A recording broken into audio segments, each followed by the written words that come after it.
think what separates me from everybody else is I'm not just doing a lesson for the kids.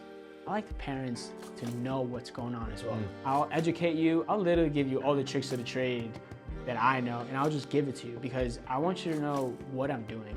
But it's not just that. I want you to know how I'm doing it and why I'm doing it. Sure. Right?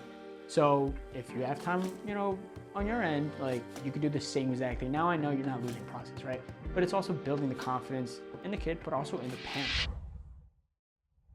Welcome back to New York's Business Podcast. My name is Jacob Restituto. I'm the host and owner of Restituto Media, a full-service photo and video company here based on Long Island. And today I'm with JP from Rodgers Elite Aquatics. Very much looking forward to having this conversation. Thank you for having me. This is awesome. It's my pleasure. And I always appreciate it a little bit more when it comes from the recommendation of a previous podcast guest. I think it's really cool, the connections. Yeah, absolutely. So shout out to Lizzie Sullivan for the recommendation. So Lizzie was like, I saw her the other day. We did a photo shoot. First of all, she's amazing. She's so cool. And she's like, you got to get on this. He's great. You guys would be amazing. Like, this is going to blow up. I was like, hell yeah, let's get this going. Well, thank you very much to Lizzie. So for people that aren't super familiar with you and your story, can you give a little backstory on who you are, your name, all the that? So my name is JP. Again, I'm the owner of Rodgers Elite Aquatics. We offer one-to-one private swim lessons all over Long Island, and periodically in wintertime, which is like our off season, I'll be in Miami.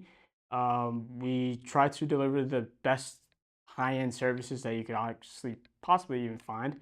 I have 10 years experience of doing this, and it started with just a simple job out of high school, or in high school, I should say. I think I was like maybe a junior in high school, and it was just the first job, and I kind of fell in love with it. I fell in love with, not even just, it was part of helping kids and being into that sports, realm of things, but it was more of like the satisfaction you get of like having a kid that, could learn something from you, and seeing the progression, seeing them get so excited because they were able to like stay on the water for like 5 seconds when they could only do one. And then it's like the parents loving, oh my God, I can't believe my child could do that. And I'm like, yeah, like you just got to push them, got to test them. But it was that satisfaction that kind of beats, it's the greatest feeling in the world. It really is. Tell me a little bit about actually we talked about it a little beforehand, but tell me how you got into the industry. So it was, like I said, it was just a simple job. It was during that time in life when my dad's like, I lived with my dad my whole life, so it was like,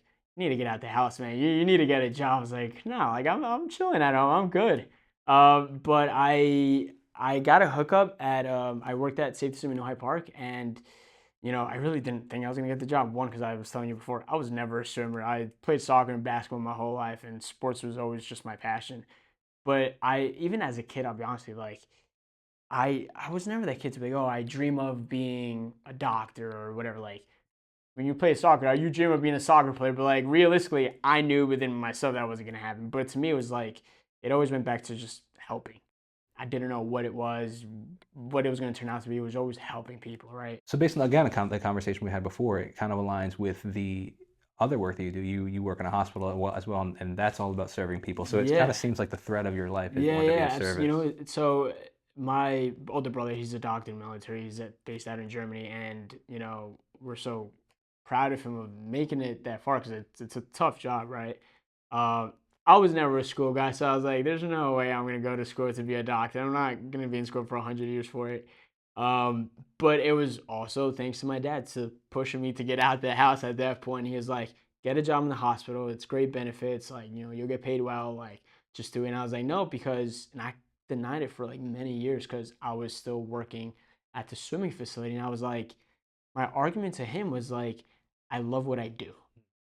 Not a lot of people could say that in this world. Like, you could be in a job for 10, 15, 20 years and it's like, okay, you're comfortable and you're just there because maybe you make great money and you're just comfort. And comfort's a dangerous thing, right? So I was like, listen, like it's rare for anybody to say, I love what I do. And it was true. I loved teaching kids how to swim. I loved being stuck in a pool from 9 to 8 p.m. like every single day. But it was, when you love what you do, it doesn't feel like work. Right, so I didn't want to leave. At the time, I think I was making like $13, $14 an hour. And as a 17, 16 to 18-year-old, I was like, making great money right now, right? So, but once I finally listened to him and I got a job in the hospital, I was like, wait a minute. It's not what I do. Like, again, my dream wasn't to be transported in the ER, but it's how I did my job, right? And then even throughout the whole COVID time, like you saw so many nurses either was just fed up with it because they're tired. I've seen doctors leave. I've seen nurses leave to do something else because they lost the passion because it was just too much to deal with. And I mean, even during that time, it was tough. But that's because it was tough, and because I had the chance to make somebody smile who was, had COVID and was super scared because am I gonna die? Like, is anything gonna happen? Like, they didn't know that. For all we know, we didn't really know that. I guess we didn't know what we were doing. But I had so many situations where, as simple as my job is, right? I'm not a nurse, I'm not a doctor, I'm not treating you that way, but my simple job was to take you from point A to point B. But the only way how I saw it, and it was very different from how other people saw it, was I might be the very last person that person speaks to, right? And when hospitals were closed down because nobody could go in or out basically because of COVID, I'm like, you have no family members here, like you have nobody.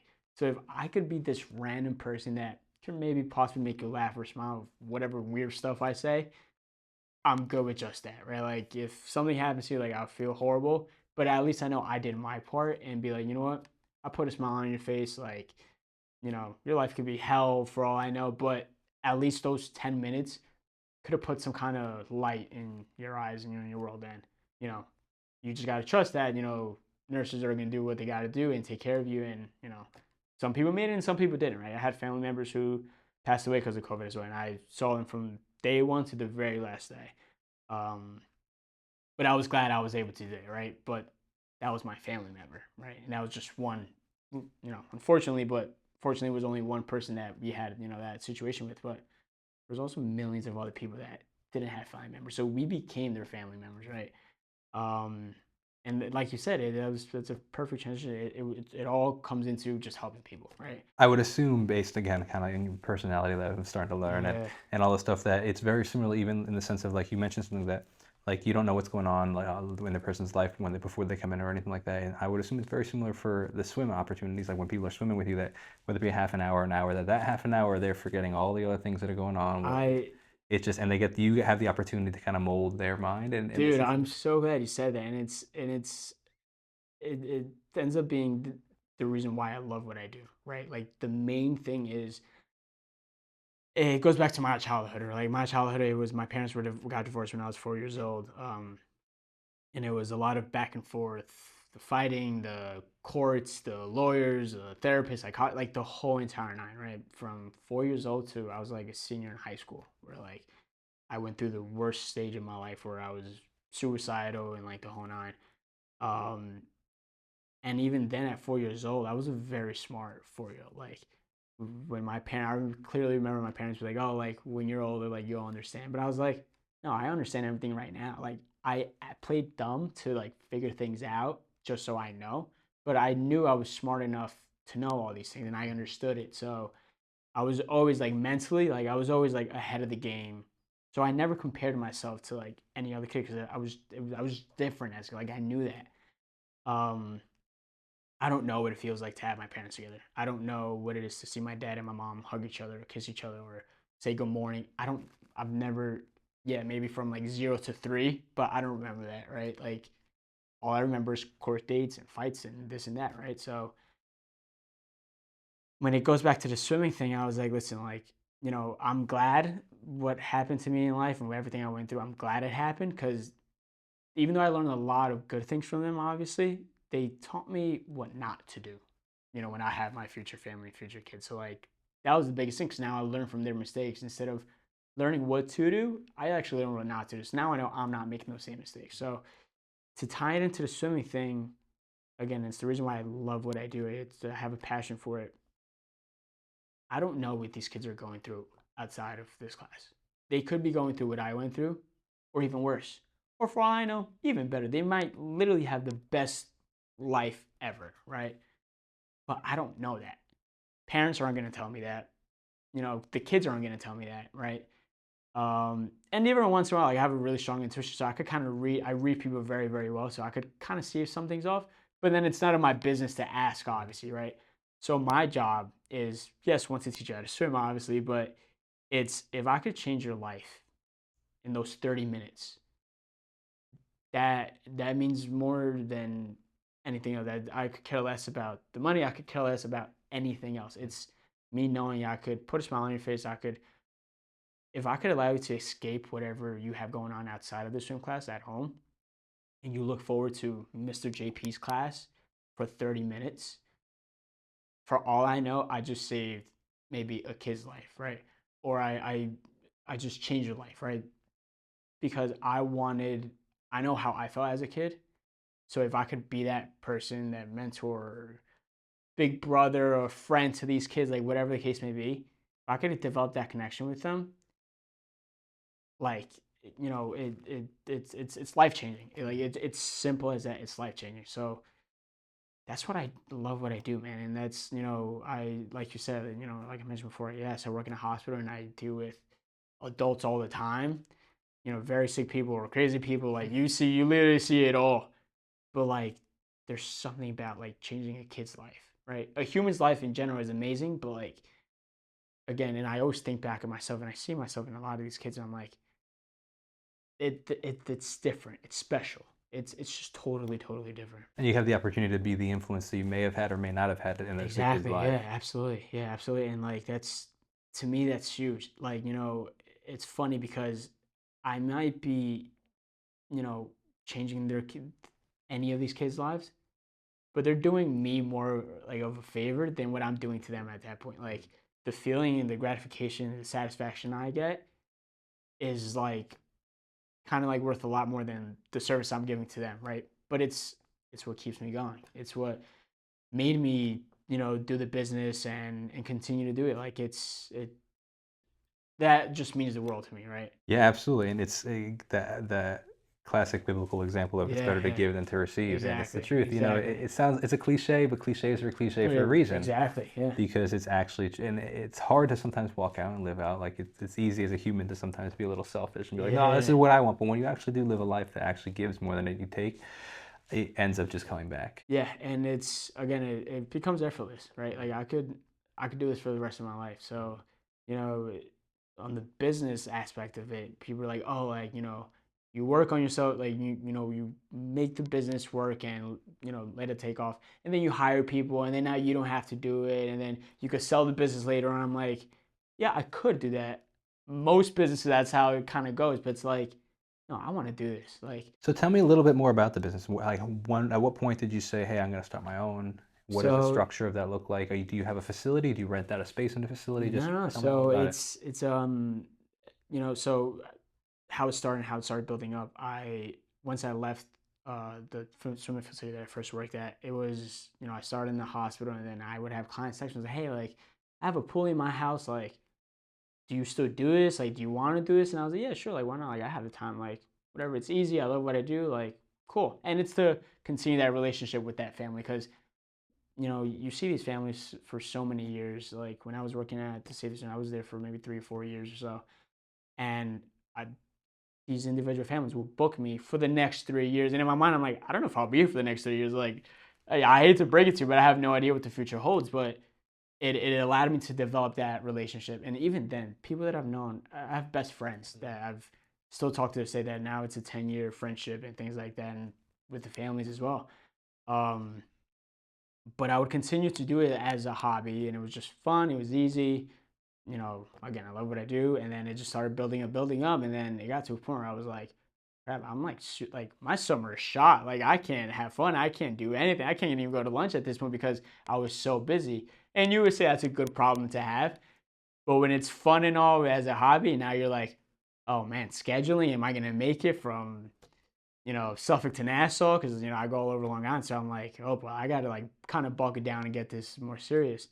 And then, like I said, just over years, I started building up, and I was like, I had the business idea in the back of my head, but it's I guess like anybody else, it's the fear factor of like, what if it doesn't work out? Like I'm okay where I'm at right now, but like I told you before, like if I'm the type of person, if I keep thinking about it, like I'm just not gonna do it because of the fear.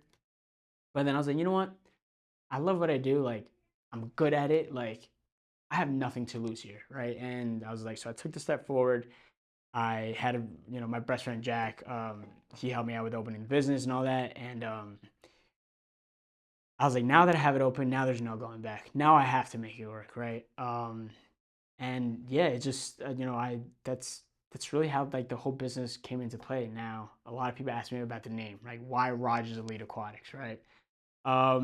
Rodgers because it's my last name, and I'll get to that because that's the main point. But the Elite Aquatics, I didn't want it to be, you know, a I wanted to promote it, and it is because this is exactly what I deliver. I wanted to match the name to the service, right? I know the value I bring to the table. I know what I bring to the table.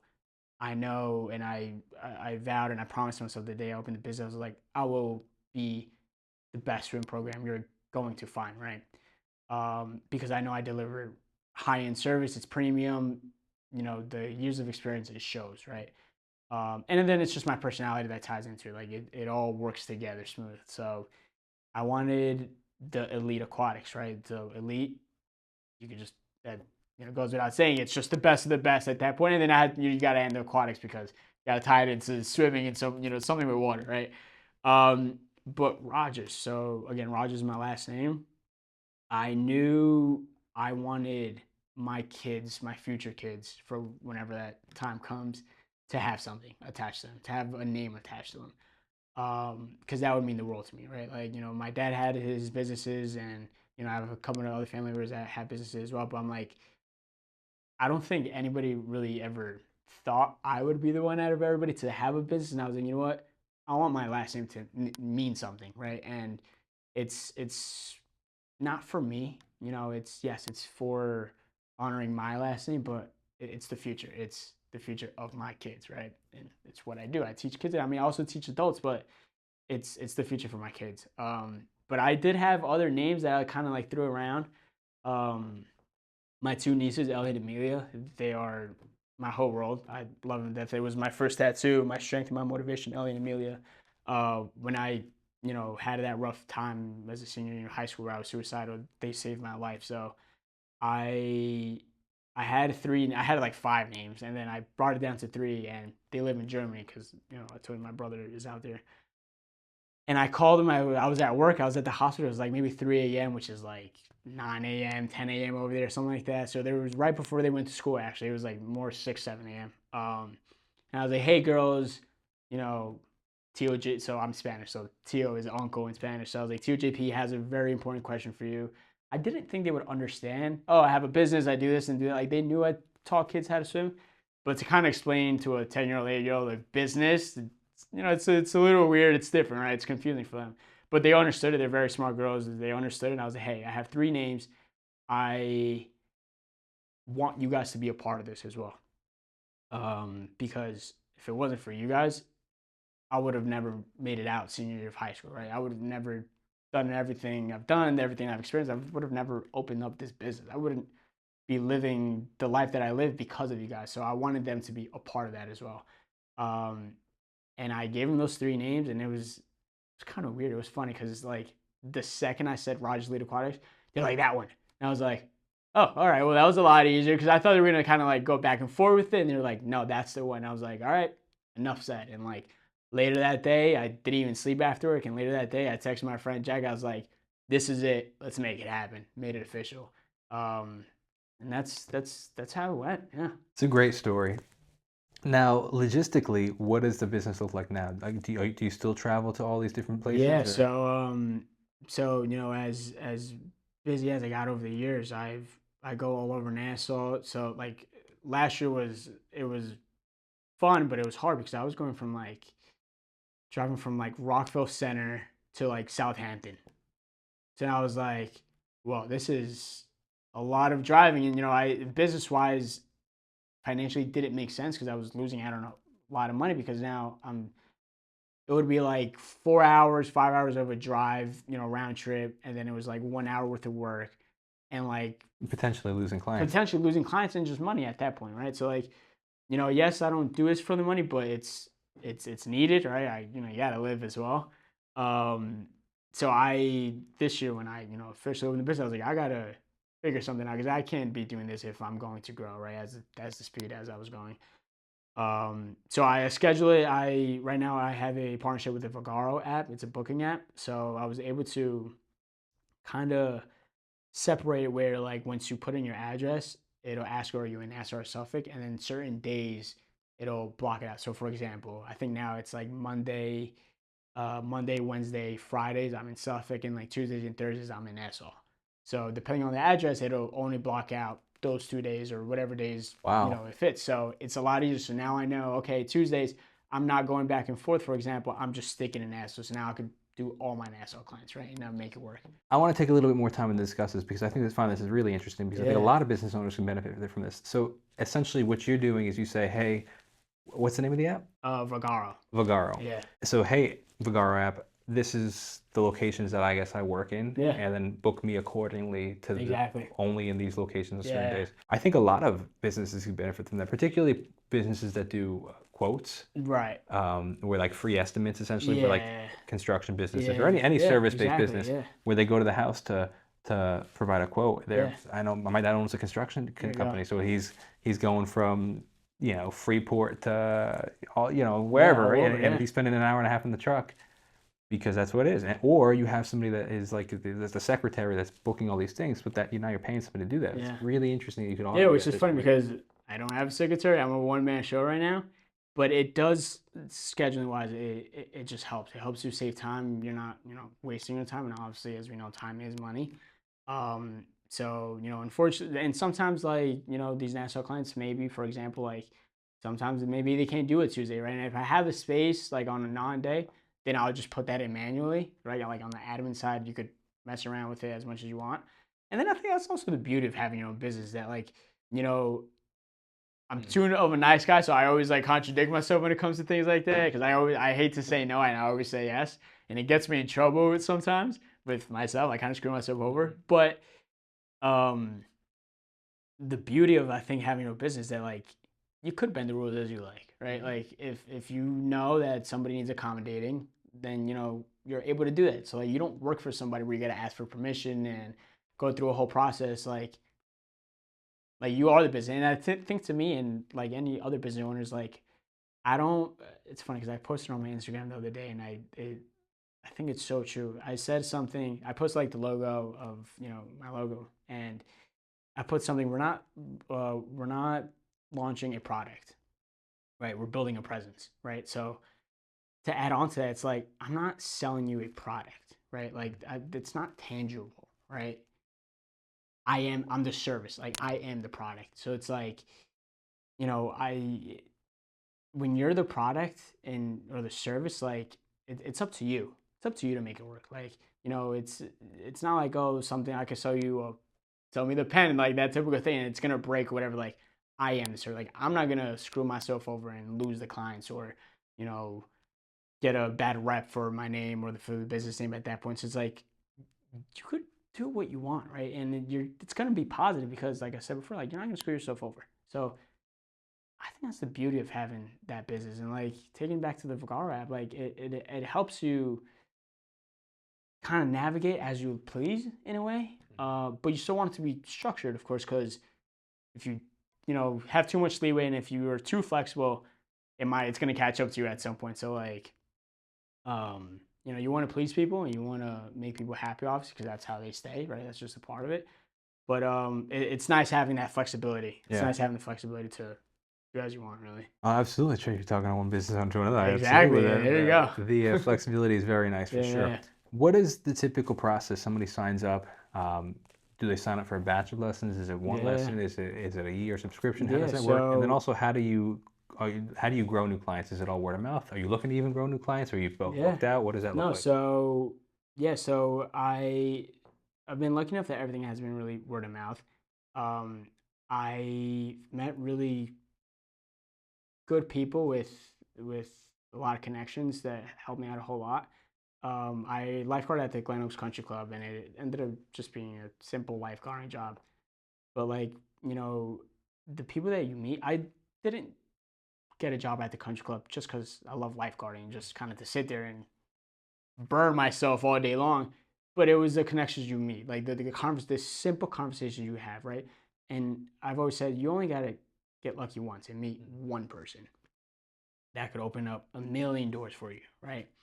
And I'll shout her out as well, Lindsay Lane. She I worked with her son Talent for just literally one summer, and she's opened up so many doors for me. I remember if it was like today, she posted one video of me on her Instagram. And it was like 30 seconds long, and she was like, "Hey, like Long Island moms, like JP's amazing, blah blah." Like she wrote something really nice, and I kid you not, like it was like 2 weeks straight. I was like my DMs, my messages, text. I was going through voicemails for like weeks after, and I was like, "Wow, this is so amazing." But that's how like the impact of this whole thing, like that's how I saw the importance of it and like the importance of social media and stuff. Um, but yeah, with the packages and what you were saying before, yeah, so I go through 12, 18, and 24 packages, right? So 12 lessons kind of gives you your typical once a week, 30 minutes, right? Like I said before, it's all one to one. So it's not like it's me and like 20 other kids. Um, it's one to one, and it's done at the comfort of your home, right? And some people don't Typically a half an hour or an hour? half hour, right? It's all half hour. Kids after 30 minutes, Oh, I 45 an completely hour, agree. they tune out, Oh right? yeah. They tune out, and it gets too much for them. And you want it. I like to have fun. I'll bring out my inner kid and my silliness, as like kids say. But like, I like to get down to business too. Like at the end of the day, like you're Get it paying over for a with. Yeah. service, and like I'm gonna get you what you're paying for, right? So it's 30 minutes. It's all one to one, and it's done at the comfort of your home, right? Not a lot of people maybe have pools, and that's fine. If there's a town pool that we could have access to, maybe a family friends or another family members that if they're okay with it, we could do it anywhere, right? We could go down to the beach and we could do it there. Like I could care less as long as we get this done, right? But yeah, so it's 12 session package, 18 and 24. So like I said before, 12 sessions, your typical once a week, all 30 minutes. 18 kind of gives you a little bit of flexibility. You could do twice a week, 1 week the next week. Like you could kind of scatter it as you want. And then 24 is twice a week for the whole summer. And then it depends what you're looking for, right? Like if I know a child is like really really scared, and that's the hardest part.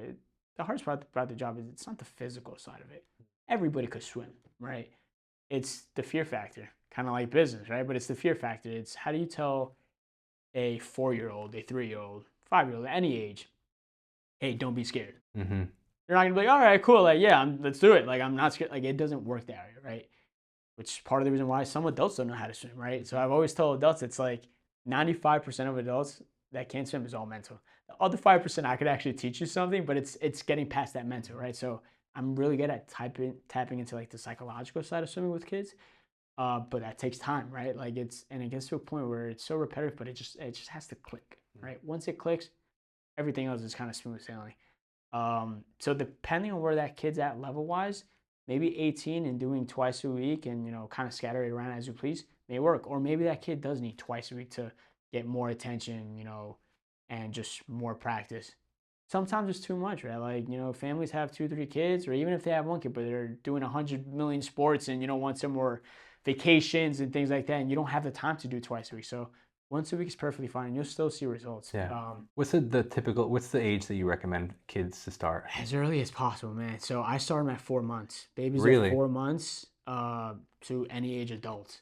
And I always get that reaction. Really, 4 months? Like, what do you do with a kid at 4 months?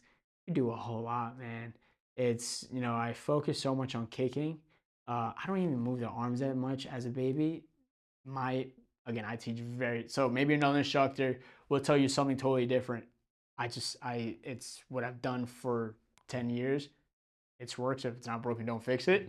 And I just focus so much on their kicks and just getting them used to maybe submerging them underwater. I like to do this thing and I love when parents jump in the pool, especially at that age. I love when they jump in the pool and you know interact with the whole lesson as well. The I think what separates me from everybody else when it comes to all that is I'm not just doing a lesson for the kids. I like the parents to know what's going on as well, Mm. right? So like I'll educate you. I'll literally give you all the tricks of the trade that I know, and I'll just give it to you because I want you to know what I'm doing. But it's not just that. I want you to know how I'm doing it and why I'm doing it, Sure. right? So if you have time, on your end, like you could do the same exact thing. Now I know you're not losing process, right? But it's also building the confidence in the kid, but also in the parent, right? Sure. Because it's scary to submerge your 4-month-old, just kind of throw them in and do this. Like that's scary, especially for the parents. Like it's usually the mom's like, "Oh my God, no, please don't do it," and dad's like, "Yeah, throw him in," right? And sometimes it's the other way around as well, which is funny. But it's me developing that confidence in the kid, and in adults as well. So I like to do this little like thing called like baby hot potato, right? We all played that as kids. We're playing baby hot potato now. So like I'll teach you how to properly submerge the kid underwater. Um, and like I'd have the parent at the end kind of catch the baby. So it's really cool because like, it's scary first time, but once you develop the confidence, dads are like, yeah, let's keep doing it. Like this is really cool and fun. So I submerge the kid underwater, and you literally just see the kid glide right to you, and now you just pick him up, kind of have him reset, and we can do it back and forth, right? There's a program that's super expensive. It's the ISR, I believe it's called. It's like the intensive like survival rescue swim, something like that. It's like 10 minutes a day, if I'm not mistaken. It's like for like 5 days a week, but it's literally only 10 minutes because it's like an extreme, right? Um, to do those classes is like super duper expensive. I kind of give you a happy medium. Listen, I've seen people who do those classes and it works out for them, and that's great. It's basically to kind of paint the picture. It's those classes where like you see people like throwing their kids on the water and they're like doing like this and they kind of like turn around and flow automatically. It's great, and they should learn that, right? I kind of again, I've seen the good side of it, but I've seen the bad side of it. I've seen kids who literally get completely traumatized to a point where I've personally have had to deal with those. Where I had this one girl, I'll never forget her because she was probably like my toughest kid ever. But I have so much patience that I was able to work through it. But it got to a point where like she was so scared that in my mind I'm like, I don't know what else to do. Like I've thrown all my tricks out there. I don't know what else to do. But patience, consistency, and it all worked out. It took her like I don't know how many summers to, I kid you not, just to put her feet in the water. Not even her whole body. Like we Wow. were sitting on the stairs. I can't even tell you shallow because we were literally on the stairs just to literally dip her toes in the water. And then it took forever, but it was like one step. And that'll follow her for life. I mean, my mom's never been the most confident swimmer, but like it affects, when we have a pool and like how she would Yeah, interact with us in the pool and all this yeah, stuff. So it absolutely will affect her for the rest yeah, of her, and a yeah. benefit for her for the rest of her life. Absolutely. No, absolutely. People forget, people look at the price and people are, oh, Mm, wow, it's so expensive and it's only 30 minutes. You gotta think of it. It's an investment. It's like riding a bike, right? Like you learn it once and you don't forget how to ride a bike. mm, So I mean, you might get rusty if you don't do it after a while, or you might get slower or whatever. But it's like you don't really forget how to swim, hmm. right? But it's a survival skill. Yeah. So I listen, man. Like, and it breaks my heart all the time. You don't know the countless of stories I've heard from parents working at safety swim that would come up to me and be like, well, again, you don't know anything of their lives or what has happened in their lives. Now, again, for all I know, it's their first child, but it's actually their second child, right? And their first child is not around anymore due to drowning. And when I do like the simplest thing of the kid swimming for like 5 seconds underwater, like and kick, like the simplest thing ever, and I see the parent come in running, bawling their eyes out, and families bawl their eyes out, saying, "Oh my God, like thank you so much. I appreciate you. Like we love you, this and that." And I'm like, "Oh, like you're welcome. Like that's no big deal." And it's like, listen, like I lost my first child due to drowning, and the stories that I've heard, I would literally sit there and cry with them because I'm like, I'm after countless of stories. I made it a mission. I was like, I don't ever want a parent to ever say that Yeah. ever again. It's not something you like. It should not happen. Absolutely. And we live in Long Island, right? Yeah. And like I said, I go to Miami in the wintertime where it's water everywhere, Oh right? yeah. Everybody in Miami has pools. You have the beach here as well. Like in Long Island, a lot of people have pools. We have the beaches as well. Like we're surrounded by water. You could drown in a split second. Oh yeah. I don't want a parent to ever go through that. And that's my mission, right? Like it's the safety feature. It's learning how to do the survival swimming. So I kind of give you, like I said, the best of both worlds. I kind of give you a traditional swim lesson, and I'll add in a little bit of that survival Mm. swim without it being too much. Like I always say, it's like a happy medium.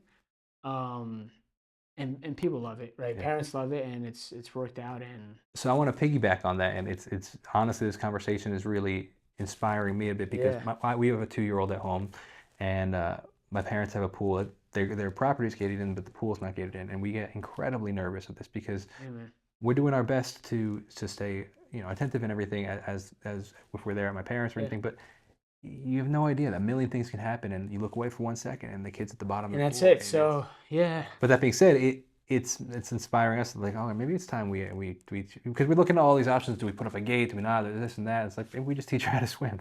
Yeah, I mean, like, a gate's always obviously recommended, but think about it, a gate or without a gate, The kid can still get in. the Yeah, kid 5 years can old, still the get kid in. You knows how to never open know. a gate. You Yeah. never know. Mm. The biggest mistake that parents do, and I don't blame them because, like you said, like you want, you're always attentive and aware, but like you said, it's a split second. So, what do people do? They put floaties on them. They Mm. put a vest on them, right? Like the vest floaties with the arms and the whole on. It's the biggest mistake you'll ever make. People don't realize it, but it's the biggest mistake you'll ever make. You're making that process so much harder. And I'm assuming, and I'm curious to hear your reason why, but I'm assuming now that you say that, I would have never guessed that, but I'm Yeah, assuming it's because you're creating a false sense of security in the water. it's exactly it. It's a false reality of the water. Why? Wow, With a that's vest, crazy, with the man. vest, they get used to swimming like this, right? And every single parent says, "Oh, they love the water. They have fun with it." Yeah, because they're swimming like this and they're up, right? But now when I teach them how to swim, we got to take that vest off. And how do you swim? Like this, right? So now they're not used to this, right? There's nothing holding them up this way because now I got to force you to basically swim like this. Now, but when people do that until they're 5 years old, 2 years old, now you've been 2 years, 3 years, 5 years, however long it is, used to swimming like this and having fun.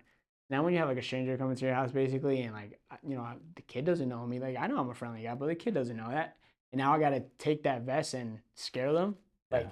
that's where the whole psychological But not side only of it that comes though, in. if their brains are still developing in the sense of That's it. like, oh, hey, I go in the pool all the time, and I float. Well, I'm just gonna go in now and I Yeah, float, and they don't yeah. have their vest on. Now they're not floating. And It's they don't realize that, right? yeah, Because it's they're not crazy. holding on. Kids like to hold and touch stuff. Mm, They're when they not have, holding onto the vest to swim, right? It's just there, mm, right? So their hands are free. They're playing around. that's really interesting. So it's like I said. I tell parents all the time, if you have one, throw it out. Oh, but it's convenient. I was like, I get that. I would rather you hold your child the whole entire time and do that That's so versus fascinating. put a vest on and just let them have fun, Mm, right? When it comes to like birthday parties and things like that, yeah, sure, a little bit different because you're not going to a birthday party every single day, but it's the biggest mistake you could do. I always give the example, and it's one of the things that I do differently. A lot of instructors, they teach the kid how to swim to the stairs and get out, right? Sometimes swim to the wall, and, and just do that and kind of hold on. I like to teach them first to swim to the wall and climb out because if they're on the other side of the pool, so if you look at any pool, right, there's always one set of main stairs, sure. right, which is like longer, it's bigger, whatever, 5 steps, whatever the case may be. Every pool is different, but there's always one main step of stairs, right, set of stairs. If the kid's on the other side of the pool and they kind of but not really don't know how to swim, what are the chances they actually make it to the other side to actually find the stairs and climb out, Mm, right? So I would rather you swim to the wall now. In every single pool, there's always a wall, obviously, right? But only one set of stairs. So you have more options and more chances to getting to the wall than to the stairs, right? Now, I will teach you how to get to the stairs as well, and I want you to know where they are at all times, right? I want you to be aware, but I would rather you get to the wall, climb out, and save your life, mm, right? Because what if that split second that you're not attentive and your kid just falls in? I want the instinct to be yeah, swim to the wall and climb out, yeah. right? And if you make it to the stairs, hey, even better, right? That's less energy, I guess. But like, I want you to swim to the stairs and have that instinct. So like, when I do my classes and they're 6 months, maybe a year, 2 years, we'll have them. I'll have them jump off from not the stairs, but from the wall and from the other side of the wall. Get them used to swimming in the deep end and swimming to me, which is great for comfort. But I don't want you to swim to me. Why? Because I'm not always going to be there. Maybe daddy or mommy aren't going to be there. So I'd rather you jump in, right? I'll be there while we're doing this, obviously, and I will let you freak out a little bit, but I want you to kind of freak out because I'm going to use that to your advantage, and you may not understand that now, but we're going to use that energy to turn around and swim right back to the wall and climb out, right? Because in case if I'm not there, you're not there, now you know, okay, I jumped in. Yes, I'm freaking out, but I've done this before. Wait a minute, I could just either put my head underwater and swim, or all I know is I got to get to the wall. No matter how I do it, I got to get to the wall, right?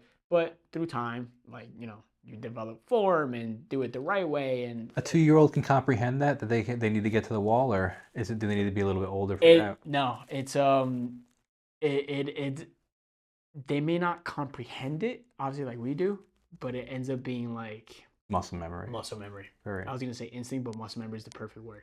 It's straight up muscle memory, right? That's And really it's interesting. in like, how do you explain that to a 2-year-old? Like, there's no set of words, but it's to get into a kid's head. Basically, it's a lot. It's what you say, it's how you say it, tone of voice, touch, like how you carry them, how you Yeah. touch them. Like, it takes a lot to, because it's also trust, right? Yeah. It's also trust. So like, if you have a friendly hold, a friendly touch, a friendly voice, sometimes you gotta talk softer, right? Sometimes you might even have to talk, a little bit stronger, more stern to kind of get through their head. Until that kid starts trusting you, then they'll kind of put the guard down, allow you to do all these things, right? It's super fascinating, and it's really it's honestly opened a lot of questions. Not questions, but like, oh, I gotta think about this for my own daughter. It's very interesting. Absolutely, man. Listen, like, for me, it's I would pay whatever it is to make sure my kids are safe in or out of the pool, like whatever the case may be, right? Like, but especially in a pool where there's most amount of danger, right? Yeah. It's worth it. Like, whatever it is, it's worth it. Well, wrapping it up, I want to know what's next for Rodgers Elite Aquatics. What do we What's have next, going man? on? It's as I say, right? Sky's the limit, right? So, to me, it's as confident as it sounds, it's taking over. It's taking over, man. Like, I'm so. Does that mean hiring potentially new employees? Or? Yeah. So it's expanding, right? I'm so driven, and I'm confident in what I do, and it's expanding all over Long Island, and making sure that every single person that has a kid is getting a swim lesson, and hopefully by me, obviously. But it's hiring people, it's teaching them my way of doing things, right? And every instructor is going to develop their own ways of doing stuff, but me teaching you my way and you learning how to do it the right way, the proper way, it's that, but it's also continuing on that same level, right? It's continuing at that high end, swim lessons, premium swim lessons, whatever you want to call it. It's continuing that service, right? You don't want to go down. You want to stay going up. Yeah. Right. So it's Long Island, and then like I said, it's little by little getting my feet wet in Miami as well. I have a few clients in Miami already, so I've flown down and done that, and it's little by little taking over Miami as well. But like, I gotta start at the base here. I gotta start with Long Island where I live, obviously, and do that. But it's the fear factor maybe that I'm not like all set in Miami. But you just gotta do it, man. You just gotta do it. You get your name out there. You meet people like yourselves that helps you grow as well. And it's being all over, man. Yeah. I'm driven. I'm excited to see where this goes man. for you, man. So I'm looking forward to staying in contact. Absolutely, and everything. It has been an absolute pleasure to hear your story. Dude, so thank you for taking my the pleasure. time. It's very interesting. Very interesting. I think for all obviously business owners to hear the conversation, just thinking about it. I think that the Viagra, what was it called? The Vagaro, is a really interesting platform that I myself want to look into. And then also just I think in general, like I think this is a podcast that parents need to hear with inspiring them to get their kids in swim lessons. So thank you. With businessmen, it's to continue to do what you love, right? Well, that's the key, man. Finding what you love, because some people don't even know, and pursuing it. Absolutely. Even if it's scary. Yeah, even if it's scary. So thank you to you. Thank you to everybody that listened to this podcast. And if you're a business owner and you think you might be a good fit for this podcast, or you know anybody that you think might be a good fit for this podcast, please don't hesitate to reach out. But JP was an absolute pleasure. Good, man. Thank you. Nice to meet you, man. This is a pleasure. Likewise. Yeah.